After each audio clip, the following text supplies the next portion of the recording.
आइए दिमागी कसरत की श्रृंखला को आगे बढ़ाते हुए सामान्य ज्ञान की सीरीज को आगे बढ़ाते हुए हम इस पे आ रहे हैं।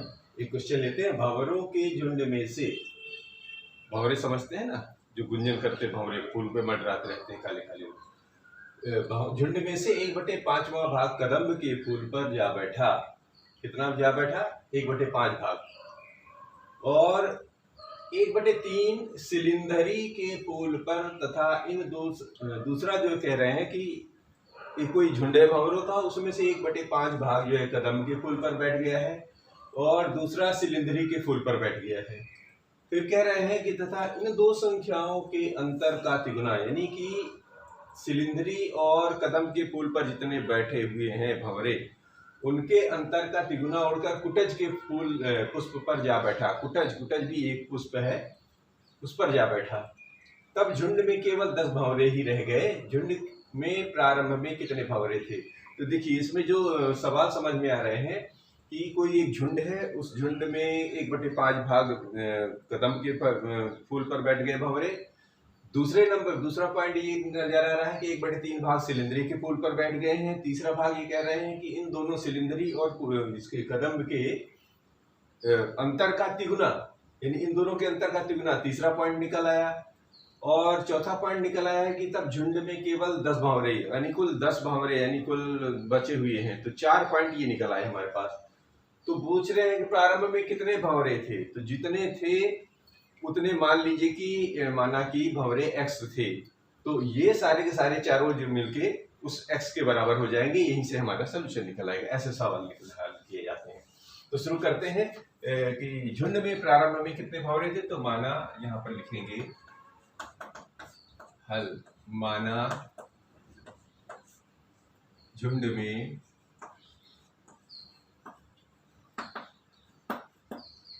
प्रारंभ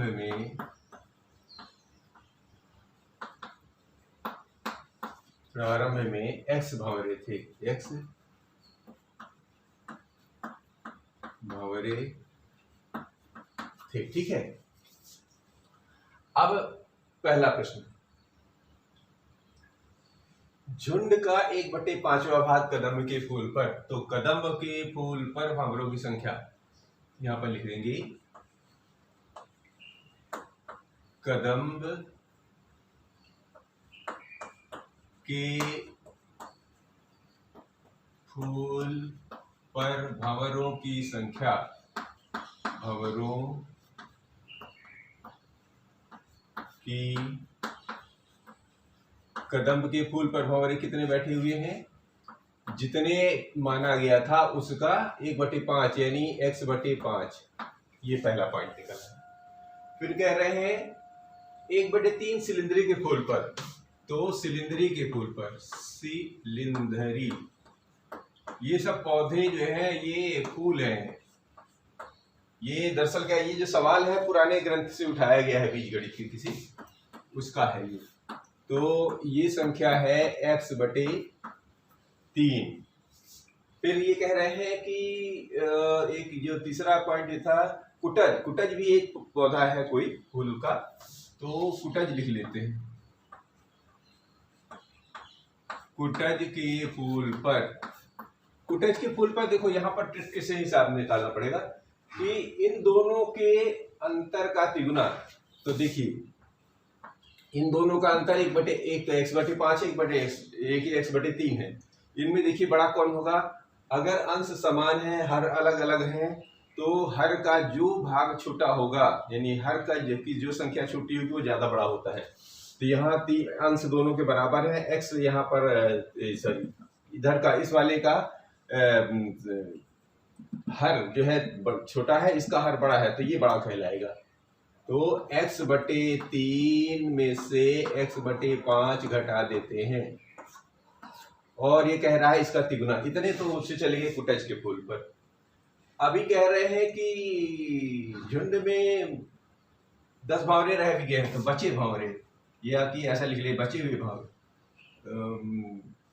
झुंड में बचे भंवरे, झुंड में बचे भंवरे, बचे भंवरे। की संख्या, ठीक है। झुंड में बचे हैं 10। अब ये कह रहे हैं कि अब बताओ सच में ये जो चारों मिलके कितने थे। तो चारों मिलके कितने थे, चारों मिलके x थे, तो इसके बराबर रख दीजिए। तो चारों को जोड़ देते हैं, तो एक हो जाएगा x/5 धन x/3 धन 3 x/3 में से x/5 और धन 10। ये सारे के सारे मिलके कितने थे शुरुआत में, सारे मिलके x के बराबर थे। यानी ये जो x भंवरे ये 4 भागों में बटे हुए थे, 1 2 3 4 भाग जुड़ के ये x भंवरे के बराबर हो गया है। अब इन सबको हल कर दीजिए तो आपका सवाल हल हो जाएगा। तो इसको हल करते हैं, तो इसको खोल लेते हैं पहले। तो ये हो जाएगा x/5 धन x/3, इसको हल करिए, इसको खोलिए, तो 3 का गुणा हो जाएगा 3x/3,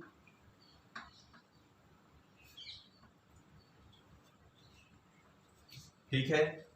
इसको हल करिए तो ये बन गया 3x/5 और ये तो 10 वैसे ही है और ये है x। अब देखिए 3 दोनों में एक ही जैसा है ना, तो ये तो हटा भी सकते हैं, ये एक, ठीक है, ये कट कैंसिल हो जाए, 3 से 3 कट गया। अब इधर से देखिए इन दोनों, अब इन सबको पास पास रख लीजिए तो आपको आसानी हो जाएगा। देखिए कैसे, x/5 वाला इधर, तो इस वाले को भी इसके पास में रख लीजिए, ऋण 3x/5, ठीक, इन दोनों को पास रख लीजिए, तो इधर से बच गया है x/3 और इधर से भी x/3। अब ये है 10 और ये कुल मिलाकर x है। अगर आप देखिए इधर भी आधार 5 है, इधर आधार 3 है, इन दोनों को अगर यहीं हल करके फिर उधर ले जाए तो एक अच्छा तरीका है। दूसरा तरीका, सारे के सारे पक्षांतर करके उधर ले जाओ, 10 बचा लो, या 10 को उधर ले जाओ, x को इधर ले आओ, आप जैसा मर्जी जाए। तो मैं आसान तरीका आपको बताता हूँ कि इन दोनों को इधर हल कर लो, इन दोनों को इधर हल कर लो, तो इससे और थोड़ा सा हल्का हो जाएगा। कैसे, इसका आधार 5 है तो ये बनेगा x, मतलब जब आधार समान होते तो ये घट जाती हैं, तो 5 ये बन जाएगा 5 सॉरी x ऋण 3x, ठीक। और इसमें से कितना है, इसमें से है 1x, ये 1x, ये कितने बन गए, ये बन गए आधार 3 तो है ही, ठीक है ना। तो आधार 3 है तो कितने बन जाएंगे, ये आधार 3 है तो ये बन जाएगा 1x, ये 1x, ये दोनों जुड़ जाएंगे, ठीक है। और ये नहीं, ये 3 काट देंगे तो फिर कहां से बनेगा, 3 यहां नहीं काटिए, 3 काटना नहीं है, ये 3 नहीं काटना है, क्योंकि आधार हट जाएगा तो फिर वो बनेगा नहीं। ये 3 तो ये 3x ही रहेगा, 3x/3, तो 1x ये और एक 3x ये। देखिए अगर हम काट देंगे तो फिर x सिंगल बच जाएगा, तो उधर चला बराबर हो जाएगा, तो वो नहीं करना हमको। हमको ये करना है x धन 3x ही रखिए और धन 10 बराबर है इस x के, ठीक है। अब देखिए इसमें से क्या बच गया, 3x में से 1x घट गया तो बन गया 2x/5, इसमें से 3 और 1 जुड़ गए, 3x और 1x बन गए ये 4x/3 धन 10 बराबर x। इधर शायद जगह कम हो जाएगी, मैं यहां पर लिखने की कोशिश करता हूं।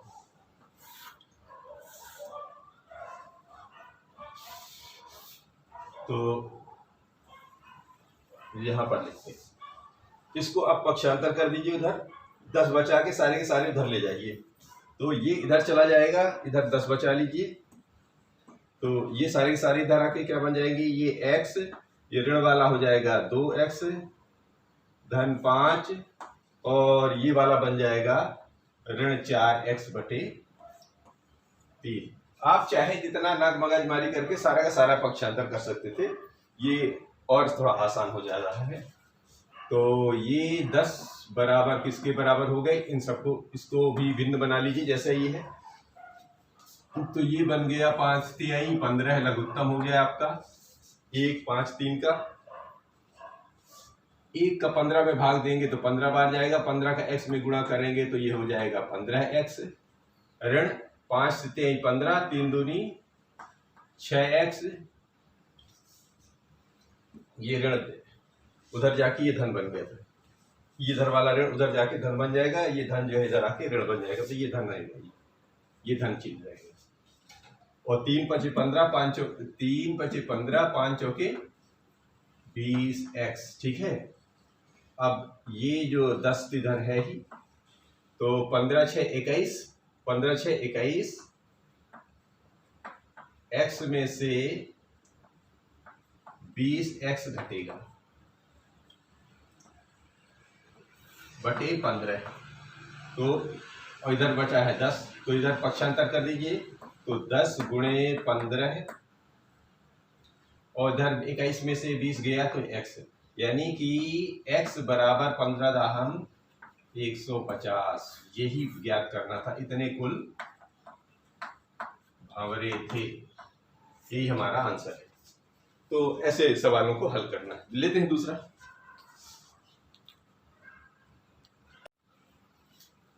इस प्रश्न को लेते हैं कि किसी वर्ग का क्षेत्रफल ज्ञात करने के लिए शेखर ने वर्ग के क्षेत्रफल का सूत्र प्रयोग किया, जबकि उसके मित्र मरूफ ने वर्ग के परिमाप का सूत्र प्रयोग किया। यानी कोई एक प्रश्न है जिसमें एक शेखर नाम का बालक है, वो जो है किसका वर्ग के क्षेत्रफल का सूत्र इस्तेमाल कर रहा है और मरूफ जो है परिमाप का इस्तेमाल कर रहा है। आश्चर्य की बात है कि दोनों के उत्तर संख्यात्मक रूप से एक ही थे। मुझे बताइए कि जिस वर्ग पर वे कार्य कर रहे थे उसकी भुजाओं की इकाइयों की संख्या क्या है। देखिए, एक कोई काम कर रहा है, जैसे मान लीजिए ये रहा वर्ग, ये ऐसा है वर्ग। वर्ग में क्या होता है कि वर्ग ऐसा चतुर्भुज होता है जिसकी लंबाई चौड़ाई बराबर होता है। तो लंबाई मान लेते हैं x है, तो इसकी चौड़ाई भी क्या होगी, x। क्वेश्चन ये कह रहे हैं कि जो शेखर जो है इसके क्षेत्रफल का इस्तेमाल कर रहा है, यानी क्षेत्रफल क्या होता है, भुजा में भुजा का गुणा कर दे तो क्षेत्रफल होता है।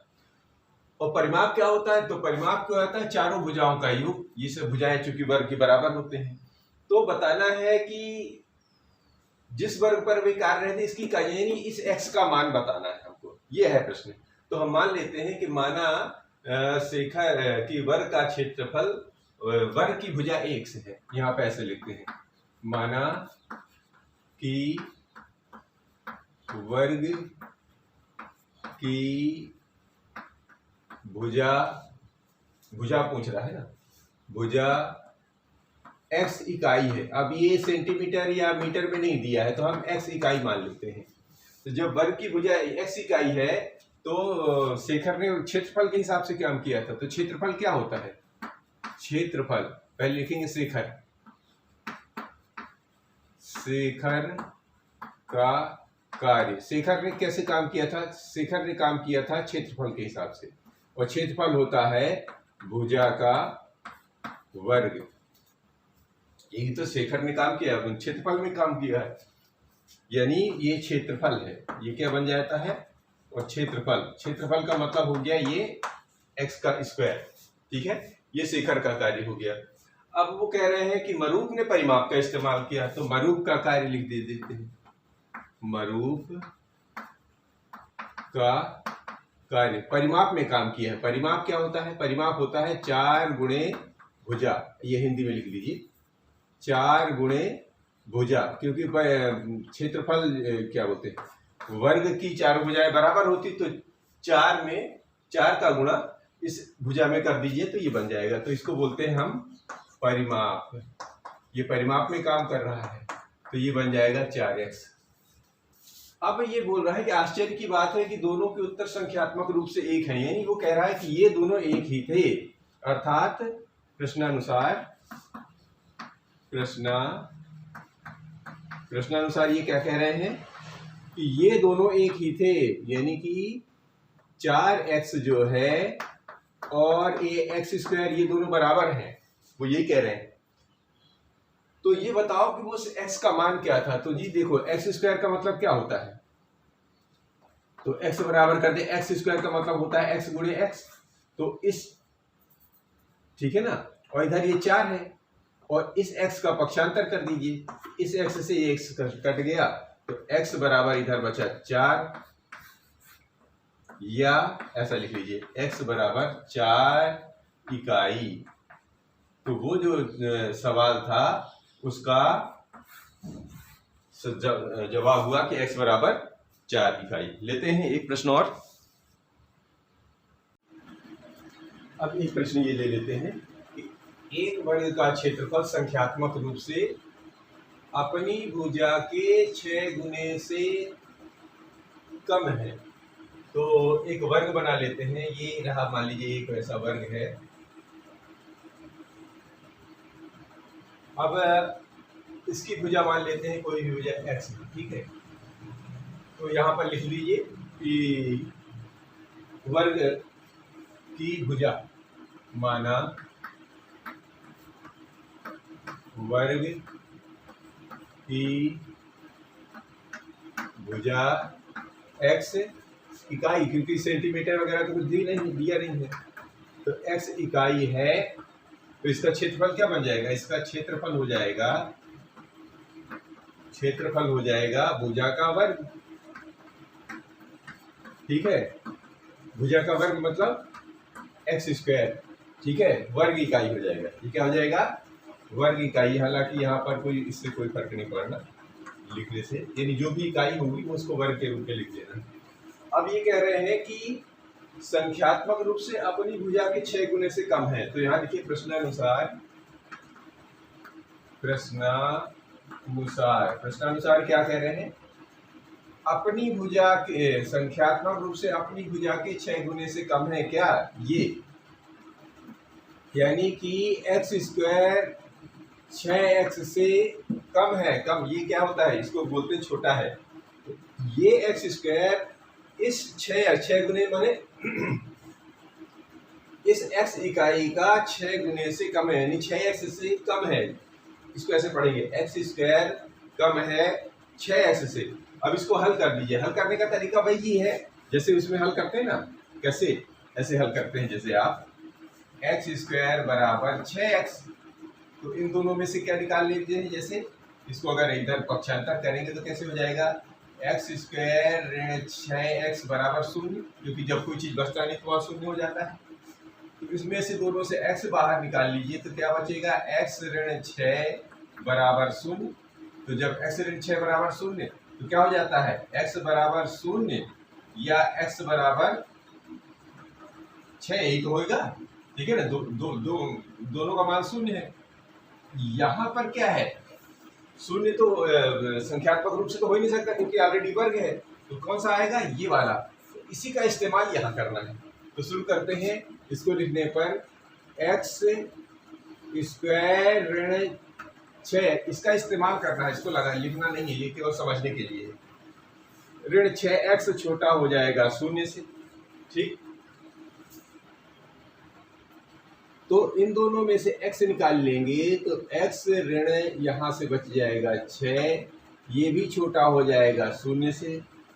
तो जब x 0 से छोटा हो जाएगा तो ये वर्ग कहाँ रहेगा ही नहीं। तो हमारा क्या हो जाएगा, x ऋण 6 छोटा हो जाएगा 0 से, क्योंकि x का मान 0 से छोटा हो सकता नहीं, होगा नहीं, क्योंकि वर्ग ऑलरेडी बना हुआ है, क्षेत्रफल है, तो क्षेत्रफल ऋणात्मक नहीं हो सकता। तो इस एक 0 का मतलब तो फेल हो गया। अब यहाँ दूसरा मान इधर वाले का बचेगा, x ऋण 6 0 से छोटा हो सकता है। तो x ऋण 6, तो यानी कि x जो है किससे छोटा हो जाएगा, 6 से, यानी 6 से वो सभी छोटे मान, देखो 0 से तो ये दोनों मिलके 0 से छोटे थे, ऋणात्मक नहीं होना है। ये सारे के सारे किससे कम हो जाएंगे, तो ये सारे के सारे 6 से कम, यानी 0 से बड़े और 1 से छोटे, 6 से छोटे, ये कौन कौन हो जाएंगे, 1 2 3 4 और 5, छठवां नहीं आएगा। तो ये जो है हमारे ये जो प्रश्न कह रहा है, कुछ ऐसे वर्गों की सूची बनाइए जिसमें ऐसा होता है। तो वो वर्गों की सूची ऐसी है जिनमें ऐसा होता है। ये रहा हमारा प्रश्न।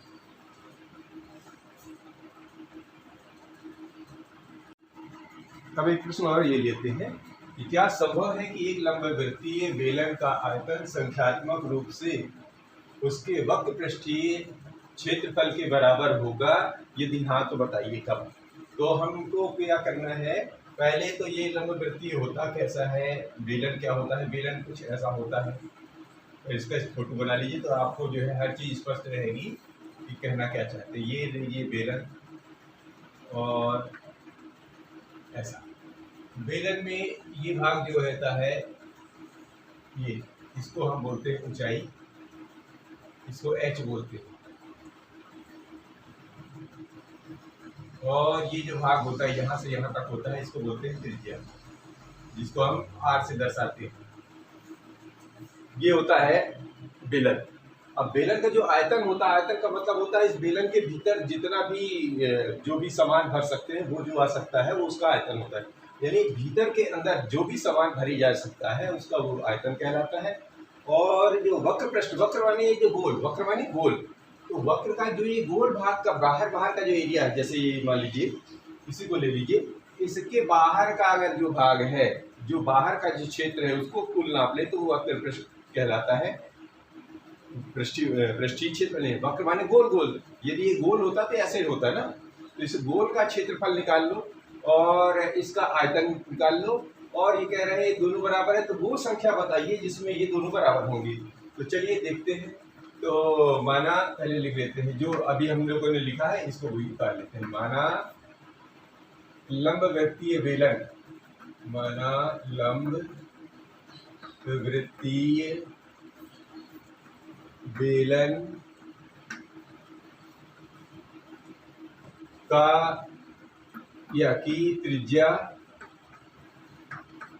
आर इकाई, ये चूंकि इसमें सेंटीमीटर वगैरह कुछ तो दिया नहीं है तो हम इकाई में ही लेते हैं, ठीक है।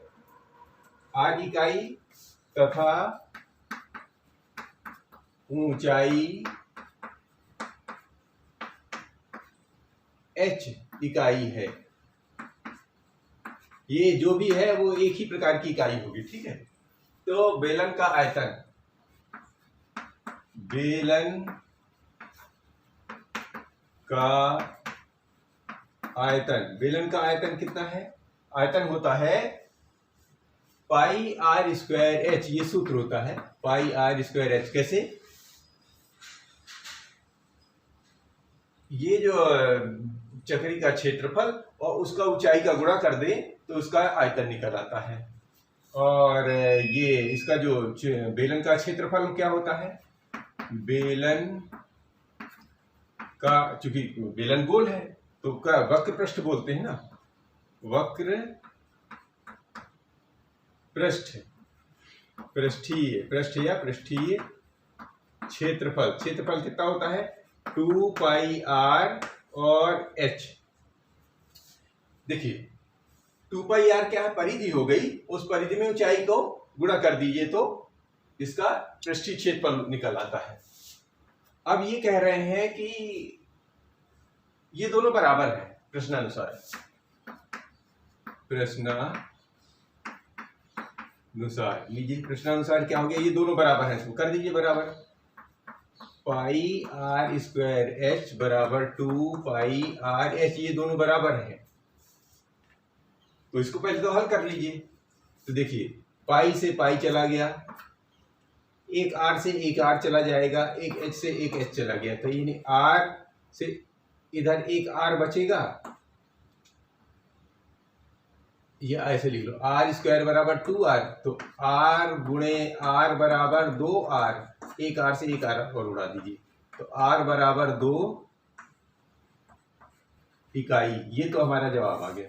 अब ये जो पूछ रहे हैं प्रश्न कि क्या संभव है, बिल्कुल संभव, क्योंकि आर बराबर 2 हमारा जो आंसर निकल आया है, तो हम ऐसा लिखेंगे कि क्या संभव है? हाँ, ऐसा इसलिए संभव है कि आर बराबर 2 इकाई पर, क्या लिखेंगे? आर बराबर 2 इकाई पर एक लंबवृत्तीय बेलन का आयतन संख्यात्मक रूप से उसके क्षेत्रफल के बराबर होगा। लिख दीजिए चाहे, यहां क्या संभव है? हाँ। कैसे जवाब क्या बनेगा? हाँ, आर बराबर 2 इकाई पर, बाकी ये सब इबारत उतार दी, ये तो हमारा जवाब हो गया। इकाई पर एक लंबवृत्तीय बेलन पर एक लंबवृत्तीय बेलन का आयतन, लंबवृत्तीय बेलन का आयतन संख्यात्मक रूप से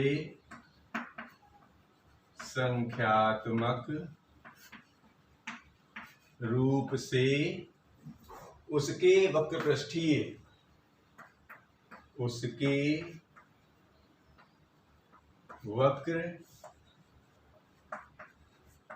पृष्ठीय क्षेत्रफल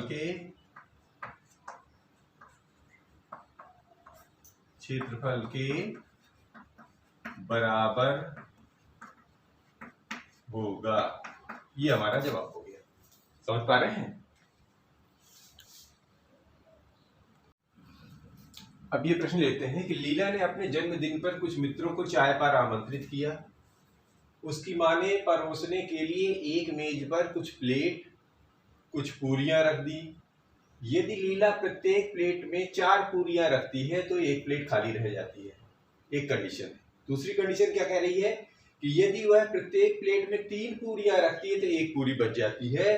तो मेज पर रखी हुई प्लेटों और पूरियों की संख्या ज्ञात करिए। ये है हमारा प्रश्न। तो इसको 2 कंडीशन तो दी हुई है, उसमें से सबसे पहले क्या मानना है, पहले मान लेते हैं प्लेटों की संख्या। तो इसका हल ऐसे करेंगे कि मान लेते हैं कि माना प्लेटों की संख्या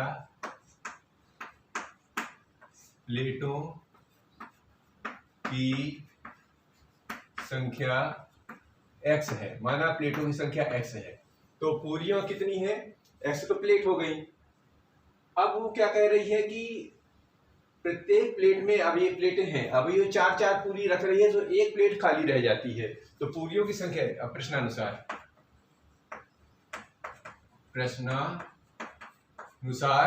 4 पूरियां रखने पर कितना, 4 पूरियां रखने पर क्या कंडीशन बन रही, 4 पूरियां रख रही थी तो एक खाली रह जाती, पर एक खाली रह जाती है, एक प्लेट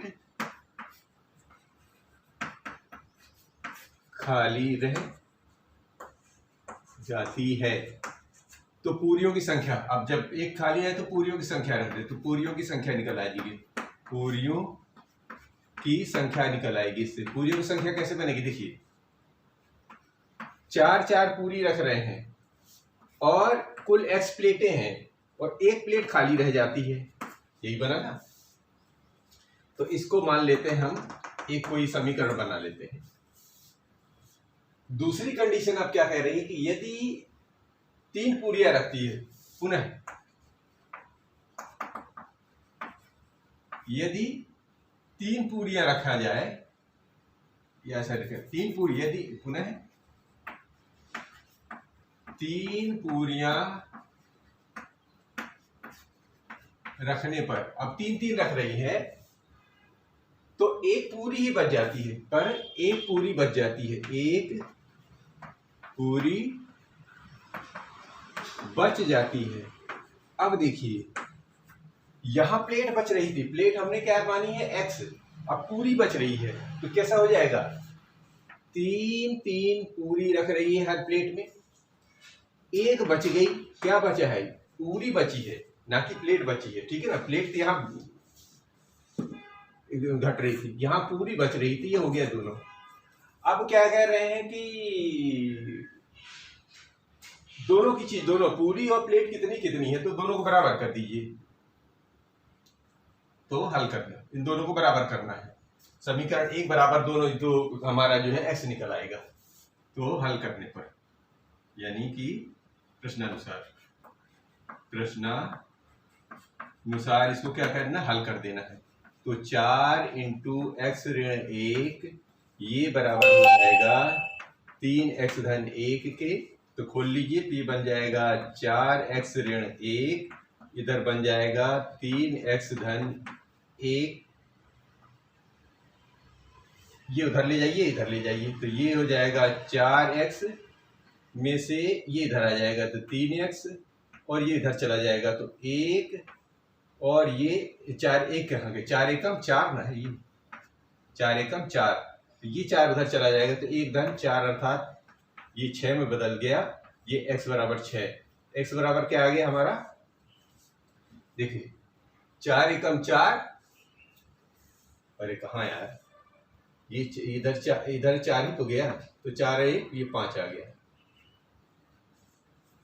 4x 4 एकम 4, 3x 3 एकम 3, तो इसमें से इसको पक्षांतर कर दिया तो ये इधर आ गया, ये इधर चला गया, 1 धन 4 x बराबर 5, यानी x बराबर 5 क्या है, 5 प्लेटें हैं, ये क्या है, प्लेटें हैं, ये इतनी तो प्लेटें निकल आई। तो पूरियां कितनी है, पूरियां कितनी थी, 4x इंटू ऋण 1, तो पूरियों की संख्या, ये तो प्लेटें निकल आई, तो पूरियों की संख्या भी निकाल लो, पूरियों की संख्या, पूरियों की संख्या ये रही 4 इंटू एक्स ऋण 1, यही तो ये पूरियां बची थी हमारे पास, तो x की जगह लगा दीजिए 5, तो 4 इंटू 5 ऋण 1, इनको हल कर दीजिए तो ये बन जाएगा 4, 5 में से 1 गया, ये भी 4, तो 4 गुणे 4 अर्थात 16 पूरियां, यानी कि पूरियां कितनी थी, 16 पूरियां थी और प्लेटें थी 5। ये हमारा सवाल हल होता है, इस तरह इनको हल किया जाता है, समझ में आ रहे हैं।